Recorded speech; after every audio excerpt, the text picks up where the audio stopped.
As-tu déjà eu l'impression que tu étais destiné à quelque chose de plus grand? Que ta vie avait un but spécial? Être choisi par Dieu, c'est exactement cela. Un appel profond qui te sort de l'ordinaire et t'emmène vers une mission unique et transformatrice. Dans cette vidéo, nous allons parler de ce que signifie être l'un des élus de Dieu et comment cet appel change tout. Quand Dieu pose son regard sur toi, quelque chose en toi s'éveille. Tout à coup, la direction de ta vie change et tu réalises qu'il y a quelque chose que toi seul peux accomplir. C'est un processus exaltant, un voyage plein de moments de croissance, de découverte et de transformation. Mais le plus incroyable, c'est que cet appel n'est pas simplement une tâche, c'est une opportunité d'être façonné par Dieu à chaque étape de ce parcours. Nous allons approfondir ces étapes, comment elles te fortifient et te préparent à accomplir le but que Dieu a réservé uniquement pour toi. La première étape qu'un élu de Dieu traverse est l'appel, et ce moment est profondément transformateur.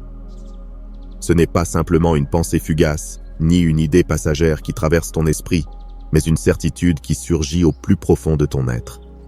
C'est comme si, soudainement, tout ce que tu as vécu, chaque défi, chaque décision, chaque joie et chaque douleur, avait été parfaitement orchestré pour te conduire à cet instant précis.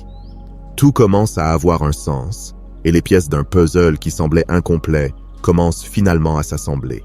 Cet appel, contrairement à ce que l'on pourrait imaginer, ne se manifeste pas toujours de manière dramatique ou avec de grands signes. Parfois, c'est un murmure doux, une conviction tranquille mais ferme dans ton cœur. C'est comme si, tout à coup, tu pouvais percevoir quelque chose de plus grand que toi, quelque chose que Dieu avait préparé depuis longtemps. Un exemple clair se trouve dans la vie de Moïse. Au milieu de sa vie quotidienne, en tant que berger dans le désert, Moïse a vu un buisson ardent qui ne se consumait pas, comme on le raconte dans Exode 3, 2-4. C'est à ce moment-là que Dieu l'a appelé à diriger le peuple d'Israël hors d'Égypte. Chaque expérience passée dans la vie de Moïse, depuis ses jours dans le palais égyptien jusqu'à son temps dans le désert, avait été une préparation pour cette rencontre divine. Bien que Moïse ne se sentait ni digne ni prêt, Dieu l'avait choisi.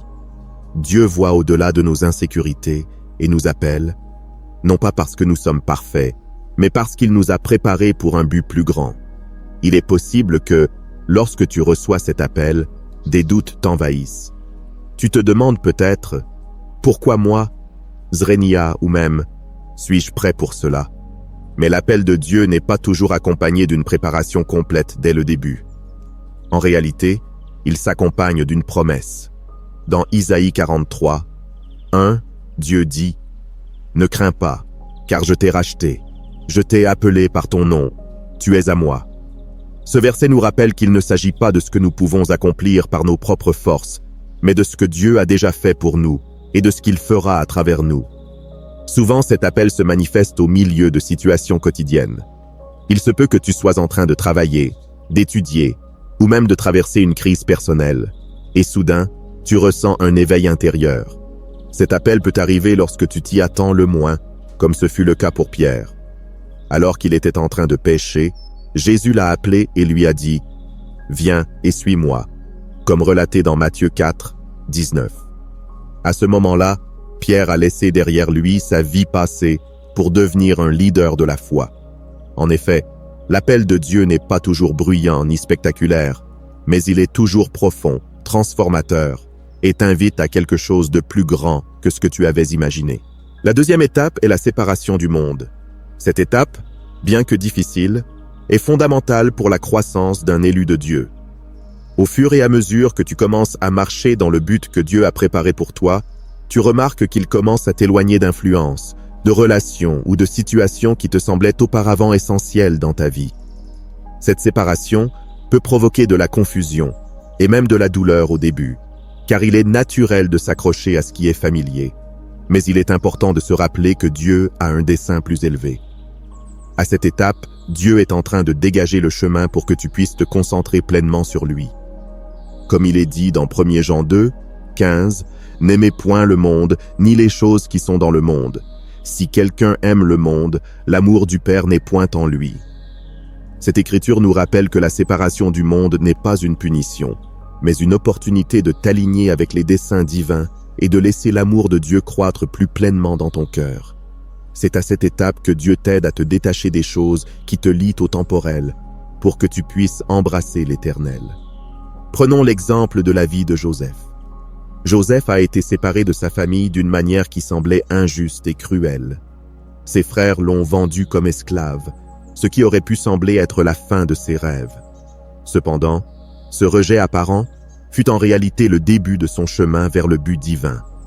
Dieu éloignait Joseph des distractions et des dynamiques familiales toxiques pour le préparer à une position de pouvoir en Égypte, où il finirait par sauver sa famille et toute une nation. Genèse 50, 20. Cette séparation, bien que douloureuse, était nécessaire pour sa préparation et sa mission. Dans nos vies quotidiennes, cette étape peut se manifester de nombreuses façons.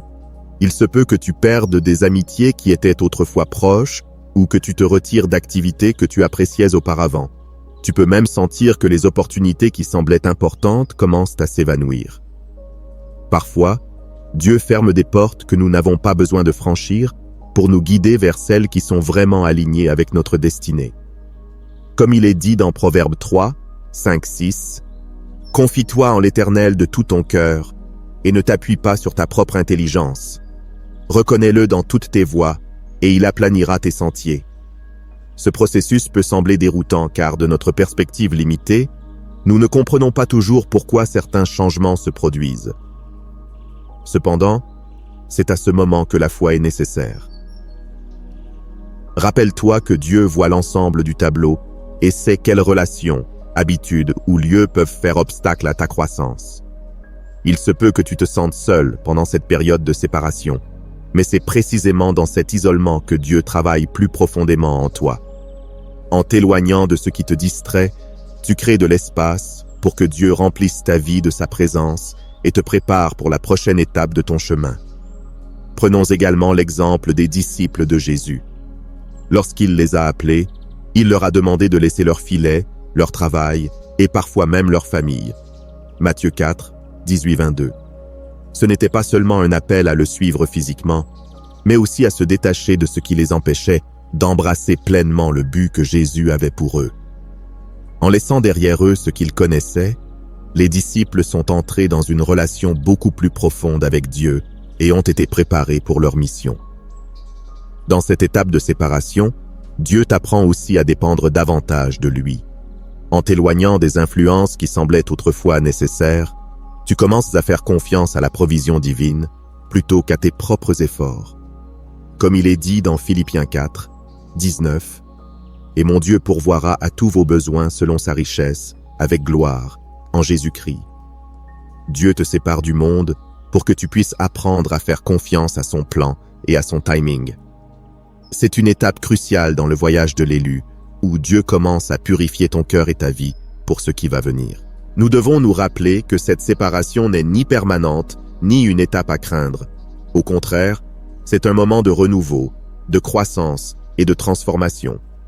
En permettant à Dieu de t'éloigner de ce dont tu n'as pas besoin, tu te prépares à recevoir tout ce qu'il a prévu pour toi. Tout comme un jardinier taille les branches d'un arbre pour qu'il devienne plus fort et plus sain, Dieu taille certaines parties de ta vie pour que tu puisses fleurir abondamment dans son dessein. En regardant en arrière après être passé par cette étape, tu réaliseras que chaque éloignement, chaque porte fermée et chaque relation terminée faisait partie d'un plan parfait qui te guidait vers ton destin divin. Comme il est dit dans Romains 8, 28, « Nous savons du reste que toute chose concourt au bien de ceux qui aiment Dieu, de ceux qui sont appelés selon son dessein. » Cette séparation est un signe que Dieu travaille en toi, en enlevant ce dont tu n'as pas besoin pour que tu puisses pleinement embrasser sa volonté. La troisième étape est le développement de dons uniques. C'est une période exaltante et transformatrice où les talents et les compétences que Dieu a placés en toi commencent à éclore. Tout au long de ta vie, tu as peut-être eu des éclairs de ces dons, mais à cette étape, tu commences à voir comment ils se manifestent de manière plus claire et puissante. Dieu ne t'a pas seulement appelé pour un dessein spécial, mais il t'a aussi équipé de dons spécifiques pour que tu puisses accomplir ce but d'une manière unique et efficace. À cette étape, Tu te rends compte que Dieu t'a préparé avant même ta naissance, comme il est dit dans Jérémie 1, 5. Avant que je t'ai formé dans le ventre de ta mère, je te connaissais. Et avant que tu sois sorti de son sein, je t'avais consacré, je t'avais établi prophète des nations. Cette écriture révèle que chacun d'entre nous a été doté de compétences spéciales dès le départ, et que Dieu travaille en nous, nous façonnant, pour que ces dons se révèlent au moment opportun. Parfois, les dons que tu commences à découvrir pendant cette période sont surprenants. Peut-être te rends-tu compte que tu as la capacité d'enseigner, de guérir, d'intercéder, de prophétiser ou de diriger d'une manière que tu n'avais jamais remarquée auparavant.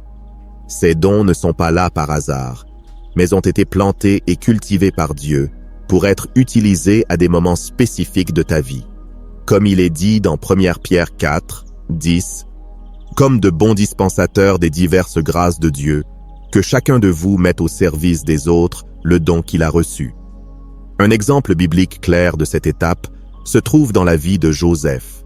Bien que Joseph ait eu un don naturel pour interpréter les rêves depuis son jeune âge, c'est pendant ces années d'isolement apparent et de séparation en Égypte que ce don s'est pleinement développé. Ce n'est que lorsqu'il a interprété les rêves de Pharaon que son don s'est manifesté de manière puissante et l'a conduit à une position de grande influence et de responsabilité. Genèse 41, 25. De la même manière, il est possible que tes dons se perfectionnent dans des moments de solitude ou dans des circonstances que tu n'avais pas prévues. C'est justement dans ces moments que Dieu commence à révéler ce qu'il a cultivé en toi. Dans la vie quotidienne, cette étape peut se manifester de différentes manières. Peut-être que tu te surprends à résoudre des problèmes plus facilement, à conseiller les autres avec une sagesse que tu ne te connaissais pas, ou peut-être que tu découvres un talent pour la créativité, l'art, la musique ou l'écriture que Dieu veut utiliser de manière particulière. Il se peut que ces talents aient été cachés ou non complètement développés auparavant, mais maintenant, tu commences à voir comment chaque compétence est conçue pour accomplir un dessein plus grand dans le plan de Dieu. L'apôtre Paul nous rappelle également dans 1 aux Corinthiens 12, 4-7 qu'il y a diversité de dons, mais le même esprit. Il y a diversité de ministères, mais le même Seigneur. Il y a diversité d'opérations, mais le même Dieu qui opère tout en tous. Cela signifie que peu importe les talents spécifiques que tu possèdes, tous sont donnés par Dieu dans le but de glorifier son nom et d'édifier son royaume. Il est important de noter que cette étape ne concerne pas seulement la découverte de tes dons, mais aussi leur perfectionnement. Peut-être que tu commences à remarquer que Dieu te place dans des situations où tu dois utiliser ces talents plus fréquemment. Cela fait partie du processus d'affinement. Tout comme un athlète doit entraîner ses muscles pour développer sa force, Dieu te place dans des situations qui t'aident à renforcer ses dons.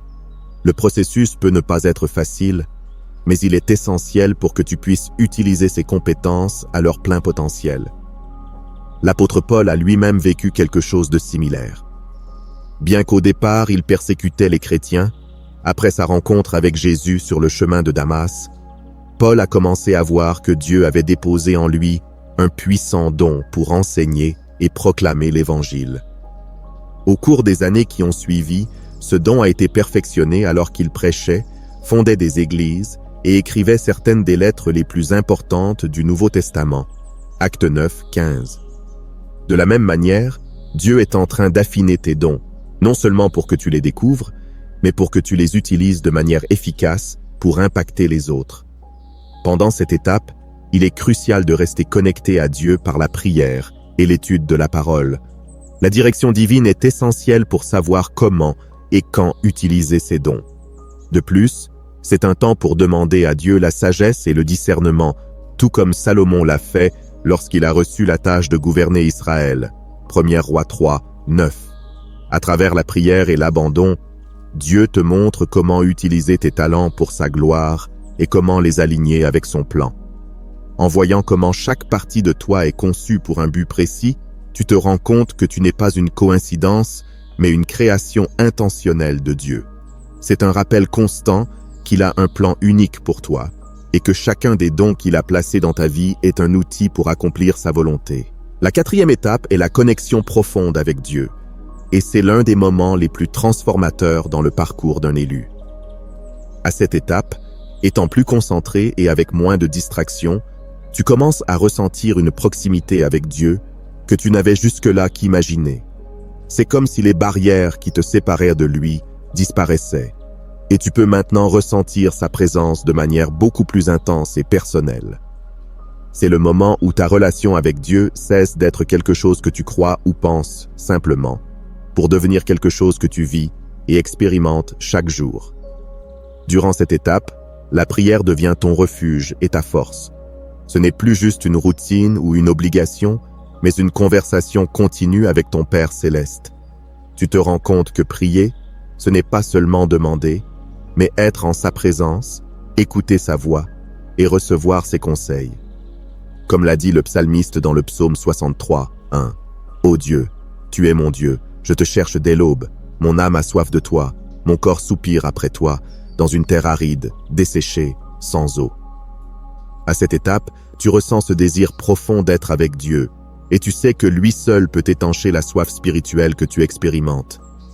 La méditation et l'étude de la parole de Dieu deviennent également des piliers fondamentaux pendant cette période. Chaque fois que tu ouvres la Bible, les Écritures semblent prendre vie, te parlant de manière directe et personnelle.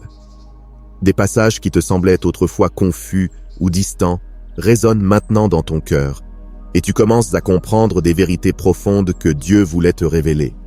Comme il est dit dans Hébreux 4, 12, « Car la parole de Dieu est vivante et efficace, plus tranchante qu'une épée à double tranchant. » À cette étape, tu expérimentes la parole de Dieu non seulement comme un texte ancien, mais comme un guide vivant et actif pour ta vie quotidienne. L'un des aspects les plus merveilleux de cette étape est que tu commences à entendre la voix de Dieu avec plus de clarté. Souvent, les distractions du monde rendent difficile la compréhension de ce que Dieu essaie de nous dire. Mais maintenant, avec une concentration plus aiguisée et un cœur plus ouvert, tu apprends à reconnaître quand il te parle. C'est un processus d'apprentissage, mais au fil du temps, tu te rends compte que Dieu a toujours parlé. C'est simplement que maintenant tu es mieux préparé pour l'entendre. Jésus lui-même nous a promis dans Jean 10, 27, « Mes brebis entendent ma voix, je les connais et elles me suivent. » À cette étape, tu deviens cette brebis qui suit la voix de son berger avec confiance et assurance. La dépendance totale envers Dieu devient une réalité palpable pendant cette phase. Tu ne te reposes plus sur ta propre sagesse ou sur ta force, mais tu apprends à dépendre entièrement de la direction divine dans chaque aspect de ta vie. Souvent, cela signifie abandonner tes propres plans et désirs personnels et permettre à Dieu de diriger tes pas.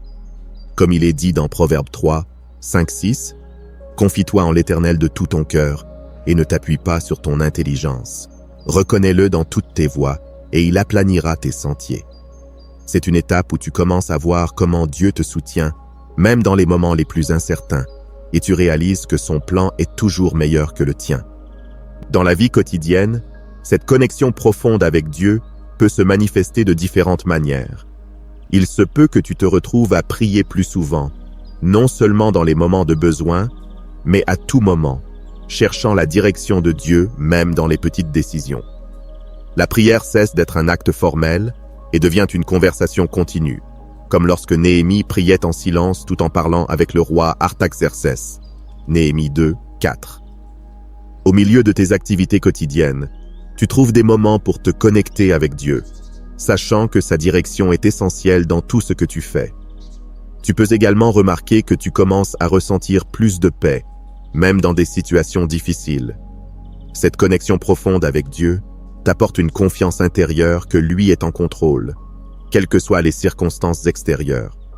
Comme l'a dit l'apôtre Paul dans Philippiens 4, 6, 7, « Ne vous inquiétez de rien, mais en toute chose, faites connaître vos besoins à Dieu par des prières et des supplications, avec des actions de grâce. Et la paix de Dieu, qui surpasse toute intelligence, gardera vos cœurs et vos pensées en Jésus-Christ. » Cette paix surnaturelle est l'un des fruits de cette connexion plus intime avec Dieu. Un autre aspect clé de cette étape est que ta foi se renforce comme jamais auparavant. Tu ne crois plus en Dieu uniquement parce que tu l'as appris ou entendu, mais parce que tu l'as expérimenté de manière personnelle. Dans les moments d'épreuve, tu ressens une assurance solide que Dieu est avec toi et tu fais confiance à son plan, même quand tu ne peux pas voir tout le tableau. Comme cela s'est produit pour David lorsqu'il a affronté Goliath, 1 Samuel 17, 45-47. Ta confiance ne repose plus sur tes propres capacités, mais sur la puissance et la fidélité de Dieu.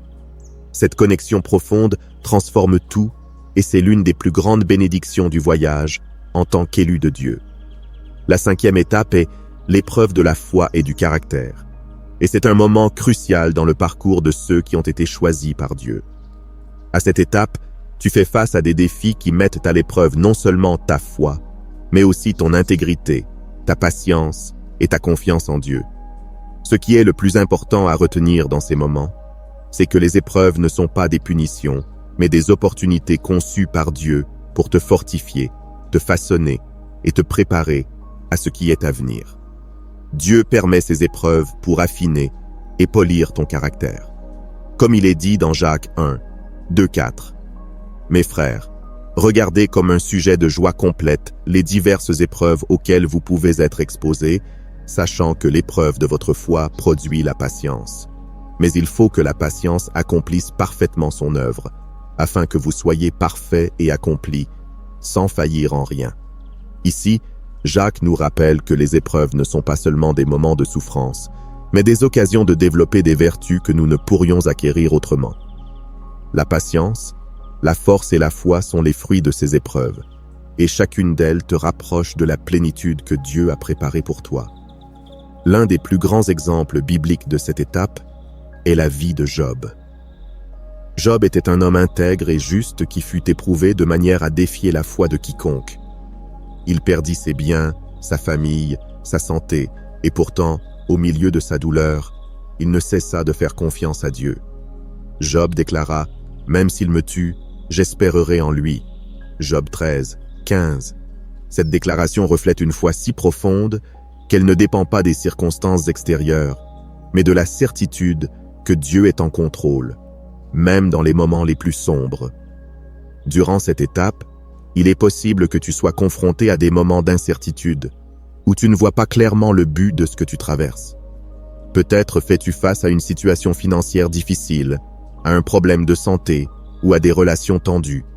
Dans ces moments-là, il est facile de se demander « Pourquoi moi ?» ou « Où est Dieu dans tout cela ?» Cependant, il est important de se rappeler que Dieu ne t'abandonne jamais au milieu de l'épreuve. Comme l'a dit l'apôtre Paul dans Romains 8, 28, « Nous savons du reste que toutes choses concourent au bien de ceux qui aiment Dieu, de ceux qui sont appelés selon son dessein. » Même lorsque tu ne comprends pas ce qui se passe, Dieu orchestre tout pour ton bien et pour accomplir son dessein dans ta vie. Les épreuves sont également des occasions de démontrer que ta foi n'est pas superficielle. Jésus en a parlé dans la parabole du semeur, lorsqu'il a dit que certains reçoivent la parole avec joie, mais dès que viennent les épreuves, ils se détournent rapidement. Matthieu 13, 21. Mais pour ceux qui ont été appelés et qui sont prêts à persévérer, les épreuves ne les affaiblissent pas, elles les renforcent. Chaque défi est comme une pierre à aiguiser, affinant ton caractère et fortifiant ta relation avec Dieu. Comme l'or qui se purifie dans le feu, Zacharie 13, 9, chaque épreuve élimine les impuretés, te rendant plus fort et plus apte à affronter ce qui t'attend. Dans la vie quotidienne, cette étape peut se manifester de nombreuses façons. Peut-être fais-tu face à une déception majeure, comme la perte d'un emploi ou d'une opportunité que tu attendais depuis longtemps. Ou peut-être luttes-tu avec l'incompréhension ou le rejet des personnes que tu aimes. Dans ces moments-là, il peut sembler que tout est contre toi, mais c'est précisément dans ces défis que Dieu t'appelle à lui faire encore plus confiance. Comme nous l'enseigne Proverbe 3, 5, « Confie-toi en l'Éternel de tout ton cœur et ne t'appuie pas sur ta propre intelligence. » Ces épreuves sont des moments où tu dois lâcher prise et dépendre entièrement de Dieu. Durant cette étape, tu apprends aussi que la foi ne consiste pas simplement à croire quand tout va bien, mais à faire confiance quand tout semble s'effondrer. Il est facile de faire confiance à Dieu lorsque tout se passe comme on le souhaite, mais la véritable foi se démontre dans le feu de l'épreuve. C'est ce qu'a fait Abraham lorsque Dieu lui a demandé de sacrifier son fils Isaac, Genèse 22, 2. Abraham ne comprenait pas pourquoi Dieu lui demandait quelque chose d'aussi difficile, mais il a eu confiance. À la fin, Dieu lui a non seulement fourni un bélier pour le sacrifice, mais a aussi réaffirmé sa promesse de bénir Abraham et ses descendants. Dans les épreuves, Dieu cherche cette confiance aveugle, une foi qui reste ferme malgré les circonstances. De plus, chaque épreuve que tu traverses te prépare pour les défis à venir. Dieu ne permet pas que tu passes par des difficultés sans raison. Tout comme un entraîneur prépare un athlète pour une compétition plus grande, Dieu utilise chaque épreuve pour fortifier ton esprit, augmenter ta résistance et préparer ton cœur pour les défis futurs. Cela se reflète dans la vie de David, qui a été éprouvé lorsqu'il gardait les brebis de son père et affrontait des lions et des ours. Ces épreuves l'ont préparé pour le jour où il affronterait Goliath, le géant. 1 Samuel 17, 34-36. Il en est de même pour toi. Les épreuves d'aujourd'hui te préparent pour les grandes victoires de demain. Il est important de se rappeler que tu ne sors pas de ces épreuves affaibli, mais plus fort et rempli de foi. Chaque défi surmonté est un témoignage de la puissance et de la fidélité de Dieu dans ta vie. Comme il est dit dans Jacques 1, 12. Heureux l'homme qui supporte patiemment la tentation, car après avoir été éprouvé, il recevra la couronne de vie que le Seigneur a promise à ceux qui l'aiment. Cette étape ne renforce pas seulement ton caractère, mais elle te rapproche également des promesses de Dieu, te montrant qu'il est fidèle et que son plan pour toi est parfait. En traversant l'épreuve de la foi et du caractère, souviens-toi que tu n'es pas seul. Dieu est avec toi à chaque étape du chemin, te guidant, te fortifiant et te transformant. À la fin, tu seras une personne plus forte, plus sage et plus pleine de foi, prête à affronter tous les défis qui se présenteront sur ton chemin. La 6e étape est la vision du futur, et c'est l'un des moments les plus excitants et révélateurs dans le parcours de l'élu de Dieu. Après avoir traversé des épreuves, avoir grandi dans la foi et avoir été façonné dans ton caractère, tu commences à voir plus clairement la direction que Dieu te fait prendre. C'est comme si tout ce que tu avais vécu jusqu'à présent, chaque défi, chaque leçon apprise, prenait enfin un sens, révélant le dessein divin que Dieu a tissé patiemment dans ta vie. À cette étape, Dieu commence à te montrer son plan de manière plus détaillée. Les pièces du puzzle qui semblaient déconnectées commencent maintenant à s'assembler et tu peux voir comment chaque expérience a fait partie d'une préparation plus vaste. Comme il est dit dans Jérémie 29, 11, « Car je connais les projets que j'ai formés sur vous, dit l'Éternel, projets de paix et non de malheur, afin de vous donner un avenir et de l'espérance. » Dans ce verset, Dieu promet que son plan pour toi est bon. Et maintenant, dans cette étape, tu commences à entrevoir ce futur qu'il a conçu. Ce moment est rempli d'anticipation et d'espoir. Même si tu n'as peut-être pas encore tous les détails, tu commences à ressentir une paix profonde en sachant que Dieu a travaillé dans ta vie pour te guider vers un but plus grand. C'est le même type de vision que Dieu a donné à Abraham lorsqu'il lui a montré les étoiles dans le ciel et lui a promis que sa descendance serait aussi nombreuse qu'elle. Genèse 15, 5.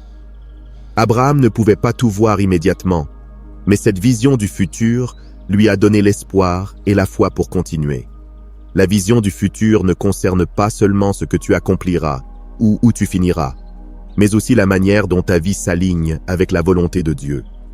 C'est à ce moment que tu commences à comprendre que tout ce que tu as traversé a eu un but précis dans le plan de Dieu. Chaque épreuve était un outil pour te préparer. Chaque moment de séparation était une opportunité de te raffiner, et chaque développement de tes dons était destiné à t'équiper. Comme l'a dit l'apôtre Paul dans Philippiens 1, 6.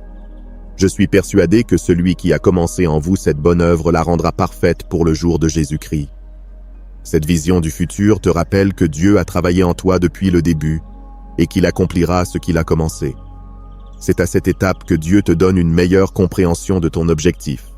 Peut-être qu'auparavant, tu ne percevais que de petits éclats de ce que tu pourrais accomplir, mais maintenant tu commences à voir le tableau dans son ensemble. Pour certains, cela peut signifier un appel clair au ministère, au leadership ou à un domaine spécifique dans lequel Dieu veut que tu utilises tes dons. Pour d'autres, cela peut être une confirmation que leur vie est destinée à impacter leur famille, leur communauté voire une nation. Quoi qu'il en soit, cette vision du futur te donne l'assurance que tu marches dans le but divin. Un exemple clair de cela est celui de Joseph, qui, dès son plus jeune âge, avait eu des visions de grandeur dans ses rêves. Mais ce n'est qu'après de nombreuses années d'épreuves et de croissance qu'il a vu la réalisation de cette vision. Dans Genèse 45, 5, lorsque Joseph révèle enfin son identité à ses frères, il dit « Maintenant, ne vous affligez pas et ne soyez pas fâchés de m'avoir vendu pour être conduit ici, car c'est pour vous sauver la vie que Dieu m'a envoyé devant vous. » Tout ce que Joseph avait vécu, depuis qu'il avait été vendu comme esclave jusqu'à son emprisonnement, le préparait pour le moment où il sauverait sa famille et bien d'autres personnes. La vision de Dieu s'est finalement accomplie et Joseph a pu comprendre le but derrière tout ce qu'il avait traversé. Dans cette étape de la vision du futur, il est important de rester ouvert à ce que Dieu te montre, même si la vision n'est pas exactement ce que tu avais imaginé. Parfois, nos attentes peuvent différer des plans de Dieu, mais nous devons toujours nous rappeler que son plan est parfait. Comme il est dit dans Proverbe 19, 21, « Il y a dans le cœur de l'homme beaucoup de projets, mais c'est le dessein de l'Éternel qui s'accomplit. » Dieu peut te révéler quelque chose de différent de ce que tu attendais, mais fais-lui confiance, car sa vision est toujours meilleure. Dans la vie quotidienne, cette vision du futur peut se manifester de différentes manières. Peut-être que tu expérimenteras un moment de clarté pendant une prière ou lors d'un temps de méditation sur la parole de Dieu. Elle peut également se manifester à travers des circonstances ou des conversations qui confirment ce que Dieu a mis dans ton cœur. Il est important d'être attentif à ces moments, car Dieu parle souvent de manière douce et subtile, comme il l'a fait avec Élie sur le mont Horeb, quand il ne s'est pas manifesté dans le vent, ni dans le tremblement de terre, ni dans le feu, mais dans un murmure doux et léger. 1er Roi 19, 12. Cette étape est également remplie de décisions. À mesure que Dieu te révèle son plan, il t'invite à prendre des mesures concrètes pour réaliser cette vision. Peut-être cela implique-t-il de laisser quelque chose derrière toi, de changer de direction ou de prendre un risque en agissant par la foi. Comme l'a dit l'apôtre Paul dans Éphésiens 5, 16-17, « Rachetez le temps, car les jours sont mauvais. C'est pourquoi ne soyez pas inconsidérés, mais comprenez quelle est la volonté du Seigneur. » La vision du futur est une opportunité pour agir en harmonie avec la volonté de Dieu, sachant que chaque pas que tu fais dans la foi te rapproche de son plan. Tu dois garder à l'esprit que la vision du futur ne concerne pas seulement ce que Dieu fera à travers toi, mais aussi ce qu'il fera en toi. C'est une invitation à continuer de grandir, à continuer de faire confiance et à permettre à Dieu de poursuivre l'œuvre qu'il a commencée dans ta vie. En regardant vers l'avenir, tu peux le faire avec confiance et espérance, sachant que le Dieu qui t'a guidé jusqu'ici ne t'abandonnera pas. Comme il est dit dans Ésaïe 46, 10, « Dès le commencement j'annonce ce qui doit arriver, et longtemps d'avance ce qui n'est pas encore accompli. Je dis, mes arrêts subsisteront, et j'exécuterai toute ma volonté. » La vision du futur est la promesse que Dieu a préparé de grandes choses pour toi, et que tout ce que tu as vécu fait partie de son plan parfait pour te conduire vers ce glorieux destin. La 7e et dernière étape est l'action dans le but divin. Cette étape représente l'apogée du voyage d'un élu de Dieu. Après tout le processus de préparation, les épreuves, la croissance, le développement de tes dons et la vision du futur, tu te trouves enfin prêt à franchir le pas vers ce que Dieu a tracé pour toi. C'est le moment où tout prend sens, et tu peux voir clairement comment chaque étape précédente a été conçue pour t'amener à ce lieu d'action et d'accomplissement. C'est un moment de satisfaction profonde, non pas parce que tout est parfait, mais parce que tu sais, plus que jamais, que tu marches dans la volonté de Dieu. Chaque épreuve surmontée, chaque moment de séparation et chaque croissance en foi et en caractère ont été des outils que Dieu a utilisés pour te préparer à ce moment. Maintenant, tu es prêt à accomplir l'appel que Dieu a mis sur ton cœur. Comme l'a dit l'apôtre Paul dans Éphésiens 2, 10, « Car nous sommes son ouvrage, ayant été créés en Jésus-Christ pour de bonnes œuvres, que Dieu a préparées d'avance, afin que nous les pratiquions. » C'est l'étape où ces bonnes œuvres, préparées d'avance pour toi, commencent à se manifester. Un exemple puissant de cette étape se trouve dans la vie de Moïse. Après des années de préparation dans le désert et d'affrontement de ses propres peurs et doutes, le moment est enfin venu pour Dieu de l'appeler à agir. Moïse a été envoyé en Égypte pour libérer le peuple d'Israël, et bien que le chemin n'ait pas été facile, chaque pas qu'il a fait dans l'obéissance l'a conduit à accomplir le but pour lequel il avait été créé. Dans Exode 3, 10, Dieu lui dit « Maintenant, va, je t'enverrai vers Pharaon, et tu feras sortir d'Égypte mon peuple, les enfants d'Israël. » Ce fut le moment où Moïse passa de la préparation à l'action, et toute sa vie prit sens en fonction de cet appel divin. En entrant dans cette étape d'action, tu réalises que tu n'es pas seul. Tout ce que tu as appris sur la connexion profonde avec Dieu et la dépendance envers lui devient la base qui te soutient alors que tu marches dans son dessein. Tu n'as plus à dépendre de ta propre force ou sagesse, car tu sais que c'est Dieu qui guide chaque pas que tu fais. Comme il est dit dans Zacharie 4, 6, « Ce n'est ni par la puissance, ni par la force, mais par mon esprit, dit l'Éternel des armées. » C'est la promesse qui t'accompagne. Dieu lui-même est avec toi, te qualifiant pour accomplir son plan. L'action dans le but divin ne sera pas toujours facile ni sans défi. Parfois, tu seras confronté à des obstacles et à des moments d'incertitude. Cependant, tu as désormais la confiance que tout ce que tu as vécu t'a préparé pour ce moment. Chaque leçon apprise, chaque don perfectionné et chaque pas de foi ont été une préparation pour les défis et les victoires à venir. Comme le dit Philippiens 4, 13, « Je puis tout par celui qui me fortifie. » Tu n'as plus peur de ce qui pourrait arriver, car tu sais que tu es équipé de tout ce qui est nécessaire pour accomplir l'appel de Dieu dans ta vie. Dans la vie quotidienne, cette étape d'action peut signifier différentes choses pour chaque personne. Peut-être que Dieu t'appelle à démarrer un nouveau ministère, à servir ta communauté, ou même à utiliser tes dons sur ton lieu de travail. Quoi que Dieu te demande de faire, c'est maintenant le moment de franchir ce pas de foi et d'agir. Il ne s'agit plus simplement d'attendre, mais d'avancer avec confiance, sachant que Dieu a préparé le chemin devant toi.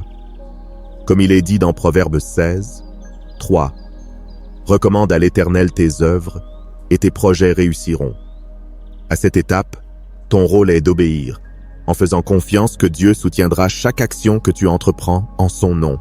C'est aussi un temps de réalisation personnelle. Après tout le processus de préparation, tu ressens une profonde satisfaction en sachant que tu marches dans le but que Dieu a spécifiquement conçu pour toi. Il n'y a pas de plus grande satisfaction que de répondre à l'appel divin, car c'est dans cet espace que tu trouves la paix, le sens et la plénitude.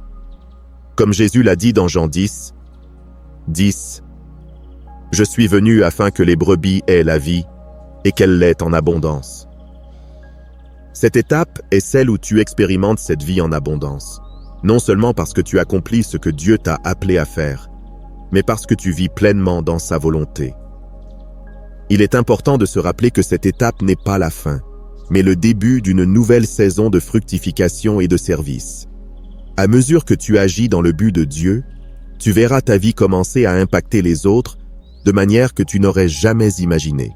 Tes dons, développés et perfectionnés, sont désormais utilisés pour bénir ceux qui t'entourent et pour étendre le royaume de Dieu. Chaque action que tu entreprends dans l'obéissance sera une graine semée qui portera du fruit, comme il est dit dans Jean 15, 5. « Je suis le cep, vous êtes les sarments. Celui qui demeure en moi, et en qui je demeure, porte beaucoup de fruits, car sans moi vous ne pouvez rien faire. » À cette étape, tu expérimentes ce fruit abondant, parce que tu es connecté au cep, qui est Christ. Cette étape te donne une compréhension plus profonde de la raison pour laquelle Dieu t'a choisi depuis le début. Tout ce qui semblait difficile ou confus dans les étapes précédentes a maintenant un sens. Chaque sacrifice, chaque attente, chaque pas de foi a fait partie du plan divin pour te conduire à ce lieu d'action et d'accomplissement. Comme l'a dit l'apôtre Paul dans 2 Timothée 4, 7, « J'ai combattu le bon combat, j'ai achevé la course, j'ai gardé la foi. » C'est ainsi que tu te sentiras en vivant cette étape, sachant que, bien que la course ne soit pas encore terminée, tu as été fidèle à l'appel et tu marches dans le but divin avec détermination et joie. Le voyage d'un élu de Dieu est, sans aucun doute, l'un des processus les plus profonds et transformateurs qu'une personne puisse vivre. Chaque étape, depuis l'appel jusqu'à l'action dans le dessein divin, a une signification unique et est conçu par Dieu pour nous façonner, nous préparer et fortifier notre foi. À travers des moments de séparation, des épreuves et le développement de nos dons, Dieu nous guide pas à pas, nous conduisant patiemment vers le destin qu'il a préparé pour nous. Il est facile de ressentir de la peur ou de l'incertitude lorsque nous faisons face à des épreuves ou que nous ne comprenons pas pourquoi les difficultés surviennent. Cependant, lorsque nous comprenons que chaque obstacle, chaque défi et chaque moment d'incertitude est une opportunité de grandir dans notre relation avec Dieu, notre perspective change. Nous réalisons que tout ce que nous traversons a un but divin et que chaque pas que nous faisons nous rapproche du plan que Dieu a dessiné pour nos vies. La vision de l'avenir et l'action dans le dessein divin sont des moments de réalisation et d'espoir. Elles représentent l'accomplissement des promesses que Dieu a semées dans nos cœurs. Lorsque nous marchons dans sa volonté, nous trouvons non seulement la paix et la satisfaction, mais nous impactons aussi les autres, devenant des instruments de son amour et de sa grâce. Dieu nous a appelés à être la lumière dans ce monde, et chacune des étapes que nous traversons est un pas de plus vers cette mission. À travers elle, nous apprenons à faire de plus en plus confiance à Dieu, à dépendre totalement de sa direction et à vivre pleinement dans son dessein. Si nous regardons en arrière, nous verrons que Dieu a été à nos côtés à chaque instant et nous pouvons avancer avec la certitude qu'il continuera à nous guider dans l'avenir. Prions ensemble. Père céleste bien-aimé, aujourd'hui nous venons devant toi avec des cœurs remplis de gratitude et de foi. Nous te remercions de nous avoir accompagnés fidèlement tout au long de ce voyage, à travers chacune des étapes que tu as tracées pour nos vies. Merci pour l'appel que tu as planté dans nos cœurs, pour la séparation qui nous a permis de nous concentrer sur toi et pour les épreuves qui ont fortifié notre foi et notre caractère. Nous te remercions, Seigneur, pour les dons uniques que tu as déposés en chacun de nous et pour la vision de l'avenir que tu nous as montré. Nous savons que tout ce que nous avons vécu a fait partie de ton plan parfait et nous sommes bénis de pouvoir marcher dans le dessein que tu as révélé pour nous. Aujourd'hui, nous voulons à nouveau te confier nos vies, en ayant confiance que tu continueras à nous guider avec amour et sagesse à chaque étape. Merci, Père, d'être notre refuge dans les moments difficiles, de nous donner la paix dans l'incertitude et de nous remplir de ta force lorsque nous en avons le plus besoin. Nous reconnaissons que sans toi, nous n'aurions pas pu arriver jusqu'ici, et nous te louons pour ta fidélité et ta bonté. Aide-nous à continuer de marcher dans ton dessein, toujours les yeux fixés sur toi. Que chaque pas que nous faisons soit pour glorifier ton nom et accomplir la mission que tu as placée dans nos vies. Père, que nos actions reflètent ton amour et que tout ce que nous faisons soit pour t'honorer et te servir. Merci, Seigneur, d'être avec nous à chaque étape de ce chemin. Nous t'aimons et nous avons pleinement confiance en toi, sachant que tu resteras notre guide, notre force et notre sauveur. Au nom de Jésus, nous prions. Amen.